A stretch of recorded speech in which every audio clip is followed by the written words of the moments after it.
मित्र ने पूछा है कि ऐसी परिस्थितियां होती हैं कि उसमें हम साधना नहीं कर सकते हैं। मुझे पता नहीं उनकी परिस्थितियां कैसी हैं, लेकिन मैं ऐसी एक भी परिस्थिति नहीं जानता हूं और कल्पना भी नहीं कर पाता हूं जिसमें कि साधना न की जा सके। परिस्थितियों की बात हमेशा आदमी का बहाना है, और हम बहाने ईजाद करने में बहुत कुशल लोग हैं। जो हमें नहीं करना होता है उसके लिए हम हमेशा बहाना ईजाद कर लेते हैं। यूनान में एक वजीर को उसके सम्राट ने फांसी की सजा दे दी थी। सुबह तक सब ठीक था। दोपहर वजीर के घर सिपाही आए और उन्होंने घर को चारों तरफ से घेर लिया और वजीर को भीतर जाके खबर दी कि आप कैद कर लिए गए हैं और सम्राट की आज्ञा है कि आज संध्या आपको फांसी दे दी जाएगी 6 बजे। वजीर के घर उसके मित्र आए हुए थे। एक बड़े भोजन का आयोजन था, वजीर का जन्मदिन था। वो एक बड़े संगीतज्ञ को बुलाया गया था। वो अभी अभी अपनी वीणा लेकर हाजिर हुआ था। अब उसका संगीत शुरू होने को था। संगीतज्ञ के हाथ ढीले पड़ गए। वीणा उसने एक और टिका दी। मित्र उदास हो गए, पत्नी रोने लगी। लेकिन उस वजीर ने कहा, 6 बजने में अभी बहुत देर है, तब तक गीत पूरा हो जाएगा, तब तक भोज भी पूरा हो जाएगा। राजा की बड़ी कृपा है कि 6 बजे तक कम से कम उसने फांसी नहीं दी। लेकिन वीणा बंद क्यों हो गई? भोज बंद क्यों हो गया? मित्र उदास क्यों हो गए हैं? 6 बजने में अभी बहुत देर है। 6 बजे तक कुछ भी बंद करने की कोई जरूरत नहीं। लेकिन मित्र कहने लगे, अब हम भोजन कैसे करें? संगीतज्ञ कहने लगा, मैं वीणा कैसे बजाऊं? परिस्थिति बिल्कुल अनुकूल नहीं रही। वो आदमी हंसने लगा जिसको फांसी होने को थी। उसने कहा, इससे अनुकूल परिस्थिति और क्या होगी? 6 बजे मैं मर जाऊंगा। क्या ये उचित न होगा कि उसके पहले मैं संगीत सुनूं? क्या ये उचित ना होगा कि उसके पहले मैं अपने मित्रों से हंस लूं, बोल लूं, मिल लूं? क्या ये उचित ना होगा कि मेरा घर एक उत्सव का स्थान बन जाए, क्योंकि सांझ 6 बजे मुझे हमेशा को विदा हो जाना है? घर के लोग कहने लगे, परिस्थिति अनुकूल न रही कि अब कोई वीणा बजाए। घर के लोग कहने लगे, परिस्थिति अनुकूल न रही कि अब कोई भोज हो। लेकिन वो आदमी कहने लगा कि इससे अनुकूल परिस्थिति और क्या होगी, जब 6 बजे मुझे हमेशा के लिए विदा हो जाना है। तो क्या ये उचित ना होगा कि विदा होते क्षणों में मैं संगीत सुनूं? क्या ये उचित ना होगा कि मित्र उत्सव करें? क्या ये उचित ना होगा कि मेरा घर एक उत्सव बन जाए, कि जाते क्षण में मेरे याद, मेरी स्मृति में हमेशा वे थोड़े से पल टके हुए रह जाएं जो मैंने अंतिम क्षण में विदाई के क्षण में अनुभव किए थे। और उस घर में वीणा बजती रही और उस घर में भोजन चलता रहा। यद्यपि लोग उदास थे, संगीतज्ञ उदास था, लेकिन वो वजीर खुश था, वो प्रसन्न था। राजा को खबर मिली। राजा देखने आया कि वो वजीर पागल तो नहीं। और जब वो पहुंचा तो घर में वीणा बजती थी और मेहमान इकट्ठे थे। और राजा जब भीतर गया तो वजीर खुद भी आनंद मग्न बैठा था। तो उस राजा ने पूछा, तुम पागल हो गए हो? खबर नहीं मिली कि 6 बजे सांझ मौत तुम्हारी आ रही? उसने कहा, खबर मिल गई, इसलिए आनंद के उत्सव को हमने तीव्र कर दिया है। उसे शिथिल करने का तो सवाल न था, क्योंकि 6 बजे मैं विदा हो जाऊंगा। तो 6 बजे तक हमने आनंद के उत्सव को तीव्र कर दिया है, क्योंकि यह अंतिम विदा के क्षण स्मरण रह जाए। राजा ने कहा, ऐसे आदमी को फांसी देना व्यर्थ है। जो आदमी जीना जानता है उसे मरने की सजा नहीं दी जा सकती है। उसने कहा, मैं वापस ले लेता हूं। ऐसे प्यारे आदमी को अपने हाथों से मारूं, ये ठीक नहीं। जीवन में क्या अवसर है, क्या परिस्थिति है, ये इस बात पर निर्भर नहीं होता कि परिस्थिति क्या है। ये इस बात पर निर्भर होता है कि हम उस परिस्थिति को किस भांति लेते हैं, किस एटीट्यूड में, किस दृष्टि से तो मुझे ज्ञात नहीं होता कि कोई भी ऐसी परिस्थिति हो सकती है जो आपके जीवन में प्रभु की तरफ जाने से आपको रोकती हो। आप ही अपने को रोकना चाहते हो तो बात दूसरी है, तब हर परिस्थिति रोक सकती है। और आप ही अपने को न रोकना चाहते हो तो कोई ऐसी परिस्थिति न कभी थी और न कभी हो सकती है। थोड़ा ध्यान से अपनी दृष्टि को देखने की कोशिश आप करना, परिस्थिति पर दोष मत देना। थोड़ा ध्यान करना इस बात पर कि मेरा दृष्टिकोण, परिस्थिति को समझने की मेरी वृत्ति, मेरी अप्रोच, मेरी पहुंच तो कहीं गलत नहीं है। कहीं मैं गलत ढंग से तो चीजों को नहीं ले रहा हूं। दूसरी बात,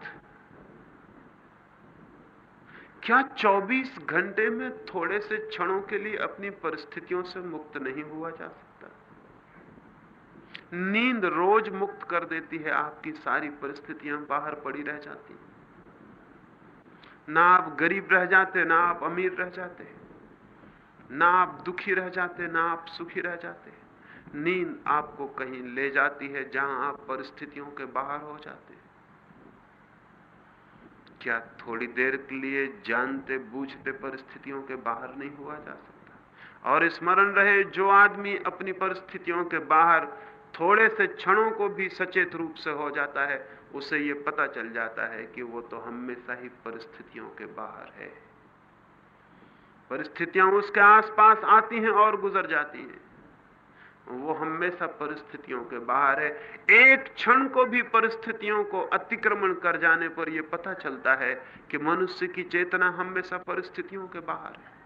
सांझ आती है, सुबह आती है, सूरज निकलता है, रात आ जाती है, आदमी के आसपास से सब गुजर जाता है और आदमी हमेशा अलग खड़ा रह जाता है। जिस दिन इस पृथकता का बोध होगा, जिस दिन जीवन के बीच इस साक्षी का भाव उदय होगा कि मैं तो दूर खड़ा रह जाता हूं, धाराएं आती हैं और बह जाती हैं, हवाएं आती हैं और गुजर जाती हैं, धूप आती है, शीत आती है, वर्षा आती है, गर्मी आती है, और मैं दूर खड़ा रह जाता हूं, मैं पृथक अलग खड़ा रह जाता हूं।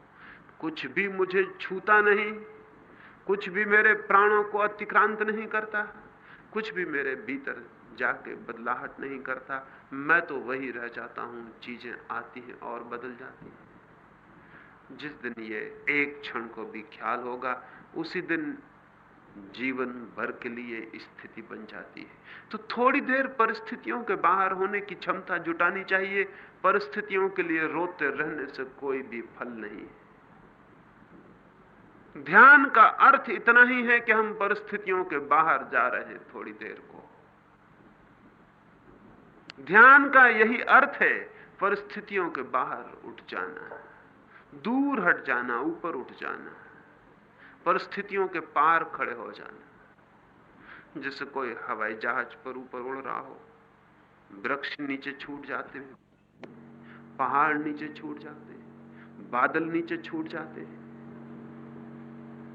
ठीक वैसे ही जैसे ही कोई ध्यान के शून्य में प्रवेश करता है, वैसे ही परिस्थितियां, घर द्वार, पत्नी, बच्चे, अर्थ सब पीछे छूट जाता है। जीवन चेतना एक नई दिशा में उड़ान लेना शुरू कर देती है। और तब पता चलता है कि जिन परिस्थितियों से हम घिरे थे, उनमें घिरे तो जरूर थे, लेकिन घिरे होकर भी हमेशा बाहर थे। जैसे सूरज बादलों में गिर जाए, ठीक वैसा मनुष्य की चेतना परिस्थितियों में गिरी है, लेकिन हमेशा बाहर है, हमेशा बाहर है। ये बाहर होने का अनुभव ध्यान से उपलब्ध होता है। परिस्थितियों पर दोष न दें, रास्ता निकालें, रास्ता जरूर मिल जाता है। ऐसी कोई भी जगह नहीं है जहां से प्रभु तक रास्ता न जाता हो सकता है थोड़ा पथरीला रास्ता हो सकता है थोड़ा ऊबड़ खाबड़ रास्ता हो सकता है थोड़ा टकराना पड़े, तोड़ना पड़े, दौड़ना पड़े, जीतना पड़े, लड़ना पड़े, लेकिन ऐसी कोई भी जगह नहीं जहां से उस तक रास्ता नहीं जाता है। और मैं अंत में ये भी कह देना चाहता हूं कि वे लोग जो थोड़े कठिन रास्तों से गुजर के आते हैं, उनकी उपलब्धि का मजा ही और है, उनके पा लेने का आनंद ही और है, उनके जीत लेने की, उनकी विजय की कथा और गौरव कथा ही और है। इसलिए घबराए ना, हो सकता है कठिन रास्तों से गुजर के आप और भी मधुमेह स्रोतों तक पहुंच जाएं। जो चलता ही चला जाता है, आशा और प्रतीक्षा से भरा हुआ, वो अवश्य पहुंच जाता है। अब रात्रि के ध्यान के संबंध में थोड़ी सी बात समझ लें, फिर हम रात्रि के ध्यान के लिए बैठें।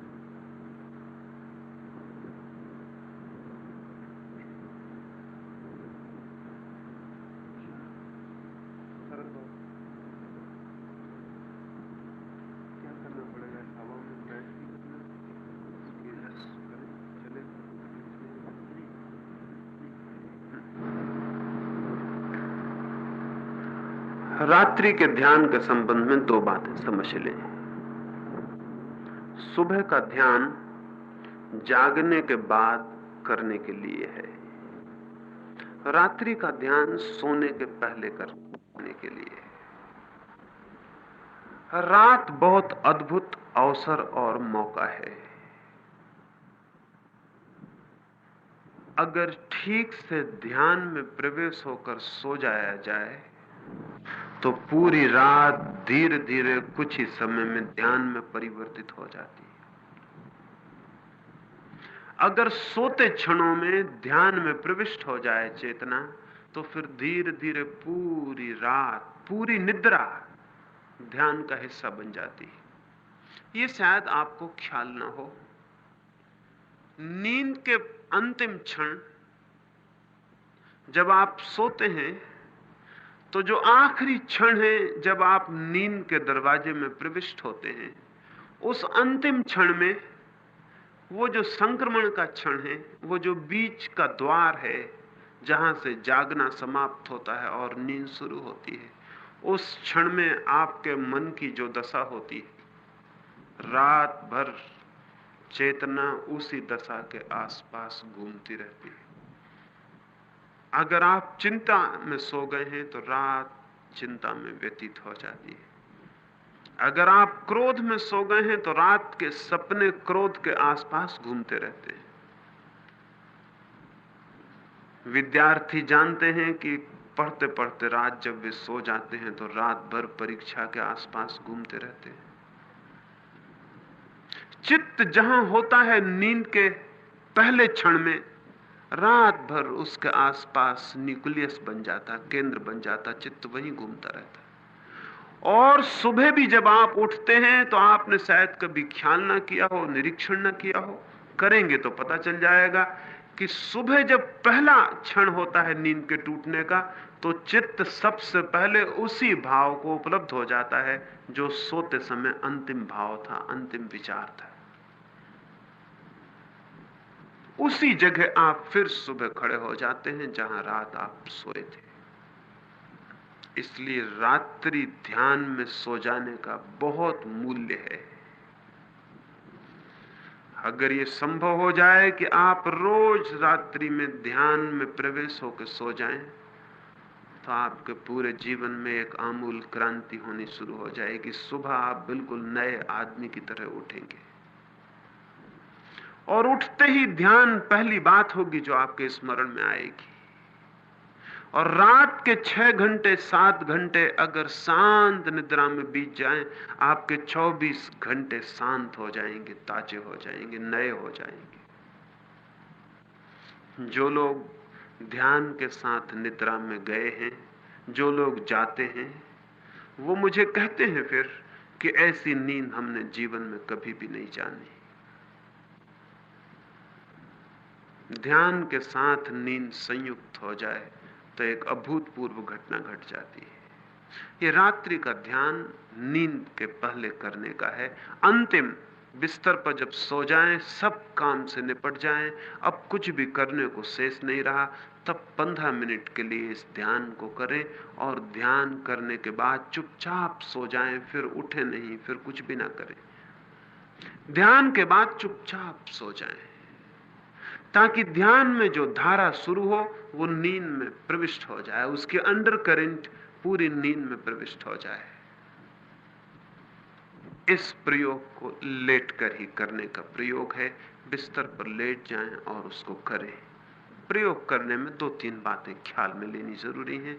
एक बात, सारे शरीर को शिथिल छोड़ देना जरूरी है, रिलैक्स छोड़ देना जरूरी है। शरीर पर कोई तनाव ना हो, बिल्कुल ढीला छोड़ दें, जैसे शरीर में कोई प्राण ही नहीं रहे हो। एक एक अंग ढीला छोड़ दें, कोई तनाव ना रखें, कोई तनाव खिंचाव शरीर पर ना हो, बिल्कुल ढीला छोड़ दें और आराम से लेट जाएं। फिर आहिस्ता से आंख बंद कर लें।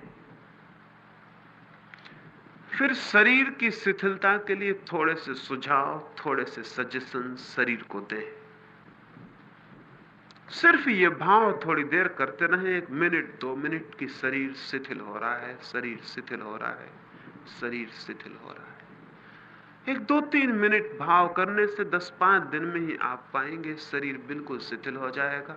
और जब शरीर शिथिल होता है तो बॉडी लेसनेस पैदा हो जाती है। जब शरीर बिल्कुल शिथिल हो जाता है तो अशरीरी भाव का अनुभव होता है, पता चलता है शरीर है ही नहीं। शरीर का पता तनाव के कारण चलता है, स्ट्रेन के कारण चलता है। शिथिल शरीर का कोई पता नहीं चलता।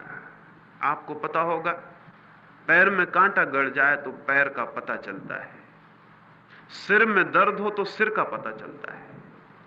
अगर पैर में कांटा नहीं तो पैर का कोई पता नहीं चलता कि पैर है भी या नहीं है। सिर में दर्द ना हो तो सिर का भी कोई पता नहीं चलता कि सिर है या नहीं। जहां शरीर में तनाव होता है वहीं शरीर का बोध होता है। स्वस्थ आदमी का एक ही लक्षण है कि उसे शरीर का कहीं भी पता न चलता हो। हेल्थ का और कोई लक्षण नहीं होता है। बीमारी का पता चलता है, स्वास्थ्य का कोई पता नहीं चलता है। तो ध्यान के पहले शरीर को इतना शिथिल छोड़ देना है कि उसका पता ही ना चले। और एक 15 दिन के प्रयोग में, और जो लोग ठीक ईमानदारी से, सिंसेरिटी से प्रयोग करें, आज ही हो सकता है कि आज ही जब हम यहां प्रयोग करें तो आपको पता चले जैसे शरीर समाप्त हो गया, शरीर है ही नहीं। तो 2-3 मिनट तक ये सुझाव देना है, शरीर शिथिल हो रहा है। फिर श्वास को ढीला छोड़ देना है, रोकना नहीं है, शिथिल छोड़ देना है। जितनी जाए जाए, आए आए। और 2-3 मिनट तक ये भाव करना है कि श्वास भी शांत हो रही है, शांत हो रही है, शांत हो रही है। भाव करते करते ही श्वास शांत हो जाएगी। बहुत अल्प आती जाती मालूम पड़ेगी। थोड़े दिन प्रयोग करने पर पता भी नहीं चलता कि श्वास आ रही कि नहीं आ रही, इतनी शांत हो जाती है। शरीर शिथिल होता है तो श्वास अपने आप शांत होती है। श्वास शांत होती है तो विचार क्षीण हो जाते हैं। फिर तीसरा सुझाव मन पर देना है कि विचार भी शांत हो रहे हैं।